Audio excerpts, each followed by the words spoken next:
क्या मतलब? वो मेरी मम्मी? उषा एकदम से खुश हो जाती है। दूसरे ही पल अपने पापा की कसम याद कर उसकी खुशी फिर उतर जाती है। नहीं, वो सिर्फ मेरी पत्नी है, वो तुम्हारी मम्मी नहीं है। उषा के पिता ने आखिरकार कह दिया। क्या वो आपकी पत्नी है पर मेरी मम्मी नहीं? क्या कह रहे हो पापा? मुझे कुछ समझ नहीं आ रहा है। उषा को कुछ समझ नहीं आ रहा था, इससे उसकी दुविधा बढ़ती जा रही थी। तुम मेरी बेटी नहीं हो, उषा के पापा ने बहुत हिम्मत करके एक झटके में कह दिया। क्या उषा को सुनकर विश्वास ही नहीं होता? उसे लगा जैसे उसने कुछ गलत सुन लिया हो, पर लता आंटी ने सही सुना था। वो एकदम हैरान हो गई थी। उषा के पापा की ये बात सुनकर, आप मजाक कर रहे हो ना पापा? मैं जानती हूँ आप मजाक कर रहे हो, मुझे परेशान करने में आपको बहुत मजा आता है। कहिए ना पापा, आप मजाक कर रहे हो? उषा ने एकदम रोते हुए कहा। नहीं उषा, मैं इस बार कोई मजाक नहीं कर रहा हूँ। सच यही है कि तुम मेरी बेटी नहीं हो और ना ही मैं तुम्हारा पिता हूँ। उषा के पिता ने इतनी हिम्मत जुटा ली थी कि अब वो उनकी आंखों में बहते आंसू भी सूख गए थे। पर उषा एकदम टूट जाती है। वो टूट जाती है कि अपने पापा की बात सुनकर उसकी आंखों में आंसू थे और दिल में दर्द। लता आंटी उषा को संभालने की कोशिश कर रही थी। अजीब कसमकस थी। उषा के पापा की हिम्मत बड़ी थी, यह उनके दिल का दर्द कुछ नहीं समझ आ रहा था। पर दर्द तो उषा के पापा को भी उतना ही था जिसे उन्होंने अपनी हिम्मत के पीछे छुपा के रखा था। राहुल जी, आप कह दीजिए कि यह झूठ है, प्लीज कह दीजिए। लता आंटी कहती है यही सच है, यही सच है। ये कहते हुए उषा के पापा को मानो दर्द बाहर आने लगता है। उन्हें कुछ तकलीफ सी महसूस सी होने लगती है कि अचानक लता आंटी देखती हैं कि उनकी तबीयत कुछ नाजुक हो रही है। क्या क्या हो रहा है राहुल जी आपको? लता आंटी उषा के पापा की हालत देखकर घबरा जाती हैं। क्या हुआ है पापा को?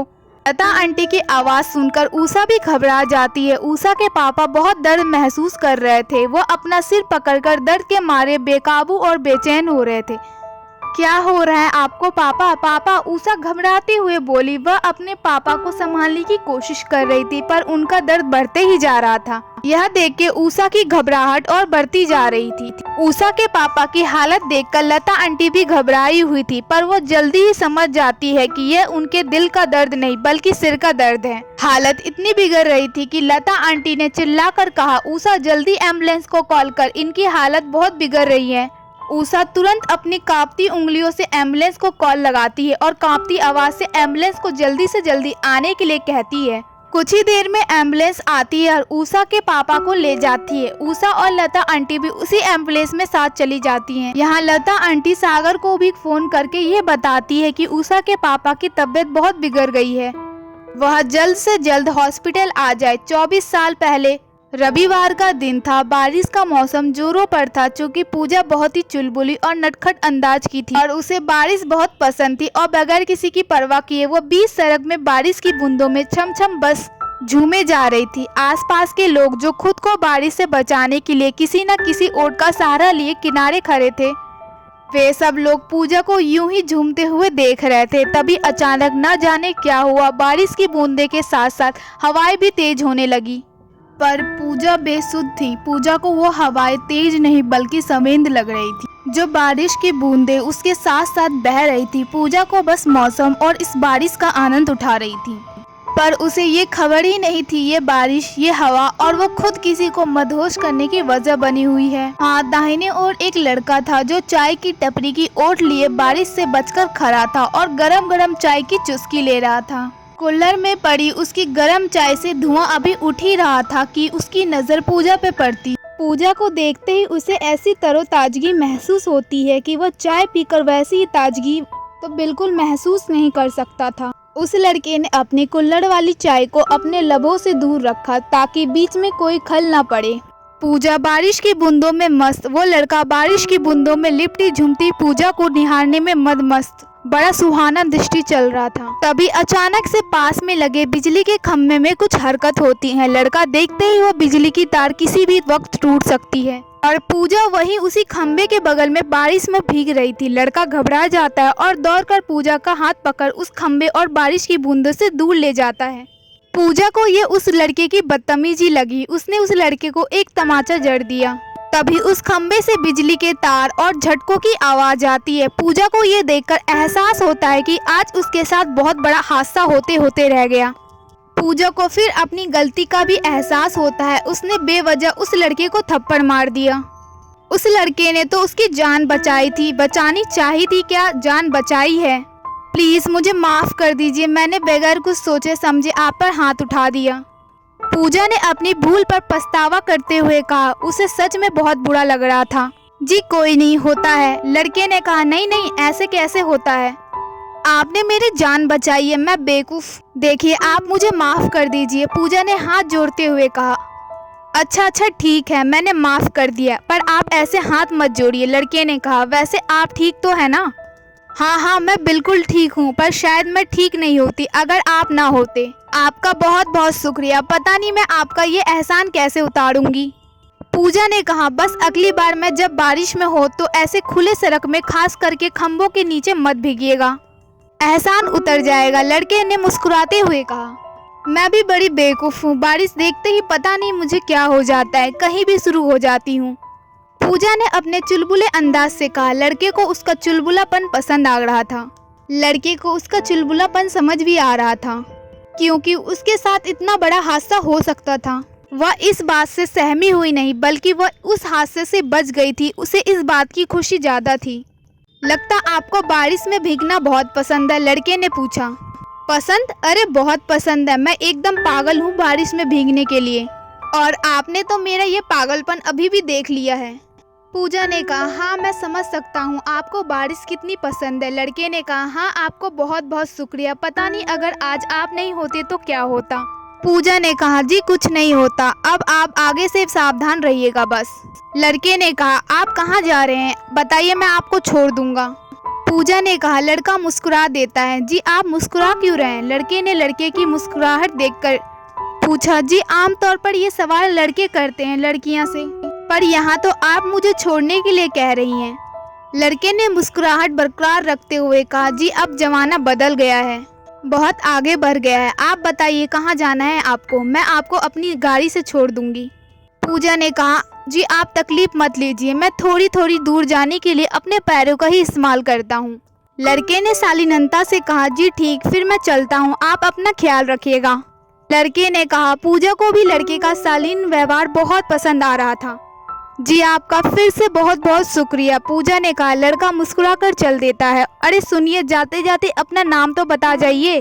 जब लड़का दूसरी सड़क में पहुंचता तो पूजा ने आवाज देकर कहा। लड़का वहीं से मुस्कुराते हुए कहा जी राहुल, मैं पूजा। पूजा ने आवाज देकर अपना नाम भी बताया। बाय, पूजा ने कहा बाय, और फिर दोनों की राहें अलग हो जाती हैं। पर किस्मत उन्हें बस यहीं मिलाकर छोड़ने वाली नहीं थी। किस्मत ने भूले भटके उन दोनों को ऐसे कई अनजानी जगहों पर फिर मिलाया। धीरे धीरे वो ऐसे ही एक दूसरे से मिलने लगे, एक दूसरे के बारे में जानने लगे। पूजा ने राहुल को अपने बारे में सब बताया कि उसके पापा बहुत बड़े बिल्डर हैं और वो बचपन से ही ऐसी शानो शौकत से रही है। उसके पापा ने उसे कभी कोई तकलीफ, कोई कमी महसूस नहीं होने दी। ये जानकर राहुल को पूजा के लिए बहुत अफसोस होता है कि पूजा ने अपनी असली जिंदगी का आनंद ही नहीं लिया है। उसे पता ही नहीं है कि जिंदगी की असली खुशी किसमें है, असली सुकून किसमें है। पूजा को इस बात का एहसास कराने के लिए राहुल पूजा को उस अनाथालय ले जाता है जहां वो खुद पला बड़ा हुआ है। 2-3 बार की मुलाकात में पूजा को इस मुलाकात में ही पता चल गया कि राहुल अनाथ है। अनाथालय में बच्चे के साथ वक्त बिताकर और कुछ बीमार बच्चों की हालत देखकर उसने पहली बार अपने अंदर एक दर्द महसूस किया था, पर राहुल ने उसे उसके दर्द की खासियत समझाई। उसकी आंखों में छलकते आंसू को अपनी सजनी में लेकर उसने पूजा को बताया कि ये है तुम्हारी असली खुशी। जब दिल बहुत ज्यादा खुश होता है ना, तो ऐसे ही आंसुओं के रूप में अपनी खुशियां जाहिर करते हैं।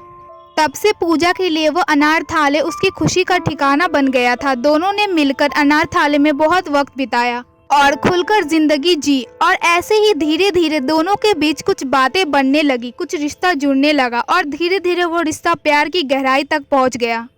ऐसे ही किस्मत के मिलते मिलाते ये दोनों कब एक दूसरे के रंग में रंगने लग गए, इन्हें खुद पता नहीं चला। पूजा अब राहुल के साथ पैदल चलने लगी थी, गलियों कुच्चों में घूमने लगी थी, चाट बतासे खाने लगी थी। वही राहुल भी अब उसके साथ साथ फैंसी होते जा रहा था, अच्छे अच्छे कपड़े पहनने लगा था, पूजा की मनपसंद चाइनीज, जापानीज, फास्ट फूड खाने लगा था और उसी की तरह चुलबुला और मजाकिया बन गया था। ऐसे ही इनकी जिंदगी बड़े प्यार से कट रही थी कि पूजा के पापा को किसी से पता चल गया कि उनकी बेटी बाहर किसी के साथ एक्सबाजी कर रही है, वह भी उस लड़के के साथ जो अनाथ है। पूजा के पापा को ये बात हरगिज बर्दाश्त नहीं हुई। उनकी बेटी किसी सड़क छाप किसी गरीब लड़के के प्रेम में है। वह पूजा को कह देते हैं कि वह राहुल को भूल जाए, पर उसने एक न सुनी। उनकी बेटी थी आखिर, और अपनी बेटी की जिद्दी बनाने में उन्होंने बचपन से ही कोई कसर नहीं छोड़ी थी। और ये पूजा की जिद थी कि वह राहुल को नहीं भुला सकती। वह अपने पापा को साफ कह देती है कि वह राहुल से प्यार करती है और आगे चलकर घर भी उसी के साथ ही बसाएगी।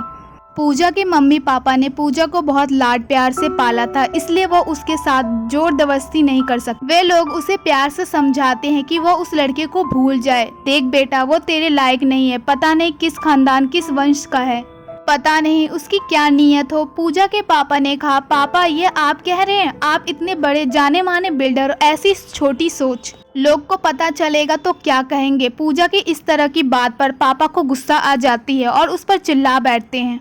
फिर खुद को संभालते हुए दोबारा पूजा से कहते हैं, देखो बेटा, अभी तुम्हारी कच्ची उम्र है और तुम्हें अभी ये प्यार व्यार के बारे में कुछ नहीं पता है। उस लड़के ने हमारी दौलत देखकर ही तुम्हें फंसाया है। इन गरीब लड़कों का यही मकसद होता है कि एक अमीर लड़की को अपने प्यार के जाल में फंसाए, शादी करे और एक बार में लड़की की जायदाद के हिस्से में अपना हक जमा और अमीर बन जाए। पूजा ने चिल्लाकर कहा, वो राहुल के खिलाफ एक शब्द भी बर्दाश्त नहीं कर सकती। पूजा के पापा हर मुमकिन कोशिश करते हैं कि पूजा को समझाने की, पर पूजा बिल्कुल नहीं मानते। फिर मजबूरन उन्हें बेटी को डांटना पड़ता है, धमकाना पड़ता है कि वो उस लड़के को भूल जाए, वरना अच्छा नहीं होगा। पूजा के पापा उसका आना जाना भी बंद करा देते हैं ताकि वो उस लड़के से ना मिल पाए, पर पूजा फिर भी बराबर राहुल से मिलती रहती। पूजा की मम्मी ने पूजा के पापा को सलाह दी, इससे पहले पूजा कुछ गलत रास्ता उठा ले, वो उसकी शादी करा दे। पूजा के पापा को भी यही ठीक लगता है। और तो और उनकी नज़र में एक लड़का भी था। वो लड़का पूजा का बचपन का दोस्त था और वो हमेशा पूजा की आंखों में चढ़ा था।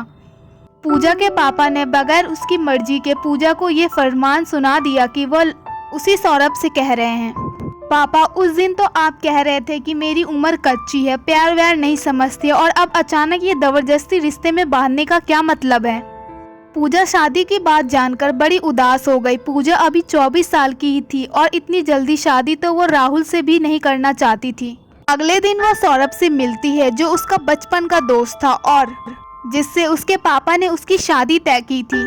उसे विश्वास था कि सौरभ उसकी बात समझेगा और उसकी मदद करेगा, पर उसे क्या उम्मीद थी कि वह भी उसके पापा की जवान ही बोलेगा। देखो पूजा, तुम्हारे पापा सही हैं, तुम्हें इन आवारे लड़कों पर बिल्कुल भरोसा नहीं करना चाहिए। मैं तुम्हारा बचपन का दोस्त हूँ और तुम्हारा भला ही चाहता हूँ। तुम कहोगी तो मैं शादी के लिए इनकार कर दूंगा, पर तुम्हें उस लड़के से दूर होना होगा। अरे तुम भावुक हो और उसने तुम्हारे भावुक होने का फायदा उठाया है। अपने अनाथ होने का और उन छोटे छोटे बच्चे की आड़ में उसने तुम्हें बहला दिया है। और माना तेरे दिल में उसके लिए कुछ है, पर वो प्यार नहीं, हमदर्दी है। सौरभ ने पूजा को समझाने की कोशिश की, पर वह कामयाब नहीं हुआ। इससे पहले कि घर वाले उसकी जबरदस्ती शादी करा दे, इसलिए पूजा ने फैसला कर लिया था कि वो राहुल के साथ ही जल्द से जल्द शादी कर ले, फिर शादी भले भाग के करना पड़े। राहुल ने पूजा को समझाया कि अभी उसके पास उसे खुश रखने के लिए कुछ नहीं है। वो कैसे खुश रखेगा, उसे खुद एक किराए के कमरे में रहता है और वो कैसे उसके साथ अभी घर बसा सकता है। वह पूजा को खुश रखना चाहता था, उसे हर खुशी देना चाहता था, इसलिए उसने पूजा से कहा कि एक बार मेरी नौकरी लग जाए, फिर हम खुशी खुशी शादी कर लेंगे और वह उसके पापा को भी मना लेंगे। लेकिन पूजा अपने पापा को जानती थी, वह किसी भी हालत में उसकी शादी राहुल से नहीं करवाएंगे। वह राहुल को समझती है कि अगर उन दोनों ने शादी नहीं की तो उसके पापा तो उसकी जबरदस्ती शादी करा देंगे। और पूजा राहुल के अलावा किसी से शादी नहीं करना चाहती थी, इसलिए पूजा ने राहुल को अपनी कसम दे दी कि वो आज ही शादी करेगा, मतलब आज ही। राहुल भी पूजा की खुशी के लिए राजी हो जाता और सारा इंतजाम करके शादी के लिए मंदिर पहुंच जाते हैं। पूजा घर वालों को भनक तक नहीं लगने देती कि वह राहुल से शादी कर लेती है। जहां तक पूजा के घर वालों को पता चलता है कि उसने भागकर शादी कर ली, तो वह पूजा से रिश्ता तोड़ देते हैं। पूजा बेचारी एक पल के लिए टूट जाती है। वो सोचती है उसने ऐसा तो नहीं चाहा था। फिर उनकी शादी के बाद धीरे धीरे वक्त बीतता गया और पूजा राहुल के साथ पूरी तरह अपने जीवन का सुनहरा पल जी रही थी। वह बहुत खुश थी राहुल के साथ। राहुल, तुम मुझे कभी अकेला नहीं छोड़ोगे? पूजा ने यूं ही बातों बातों में पूछा। क्यों, तुम्हें शक है? राहुल ने मजाकिया अंदाज से कहा। प्लीज़ मजाक नहीं, बताओ ना। अरे ये मजाक करना मैंने तुम ही से तो सीखा है, और तुम इस तरह के सवाल ना किया करो। अरे मैं तुम्हारे इस मजाकिया अंदाज और चुलबुलेपन को खुद से दूर ना करूँ तो तुम्हें अकेला छोड़ना तो दूर की बात। तुम मेरी आत्मा हो, और आत्मा के बिना भला कोई जिंदा रहता है? राहुल ने कहा। राहुल की यही बात सुनकर पूजा उसे गले से लगा लेती है। अपने इस छोटे से घर में वो दोनों एक दूसरे के प्रति प्यार जाहिर करते हुए मीठी मीठी बातें कर रहे थे कि उनके दरवाजे पर कोई दस्तक देता है। पूजा जाकर देखती है तो खुशी से फूले नहीं समाती। दरवाजे पर उसके मम्मी पापा थे, साथ में सौरभ भी था। बेटा, मुझे माफ़ कर दे, मैंने बहुत बड़ी भूल कर दी जो तेरी खुशी का ख्याल ना रख सका। मैं भूल गया कि बेटी की खुशी में ही माँ बाप की खुशी है, पर अब हमें एहसास हो गया है बेटा, हमें बस तेरी खुशी चाहिए और हमें हमारी बेटी। पूजा के पापा ने कहा। पूजा बहुत खुश थी, खुशी के मारे उसकी आंखें नम थी। हाँ बेटी, तू नहीं है तो घर एकदम सूना सा लगता है। मुझे तो हर पल बस तेरी ही फिक्र सताती है। चलो चलो, ये रोना धोना बंद करो, अब तो सब ठीक हो गया है। अब तो अंकल धूमधाम से पूजा की शादी कराएंगे, सौरभ ने कहा। पापा मम्मी, मैं सच में बहुत खुश हूँ। आप लोगों ने हमें माफ़ कर दिया और हमसे मिलने आए। सच में आज मैं बहुत खुश हूँ, पर हमारी शादी हो चुकी है। बस आप हमें अपना आशीर्वाद दे दीजिए ताकि हमारी शादी में जो भी एक कमी रह गई थी वो दूर हो जाए, पूजा ने कहा। वीडियो में सब्सक्राइब कीजिए थिंक विद ब्रेन चैनल को और क्लिक कीजिए बेल आइकन पे, जिससे आपको मिल सके मेरी लेटेस्ट वीडियो की नोटिफिकेशन सबसे पहले।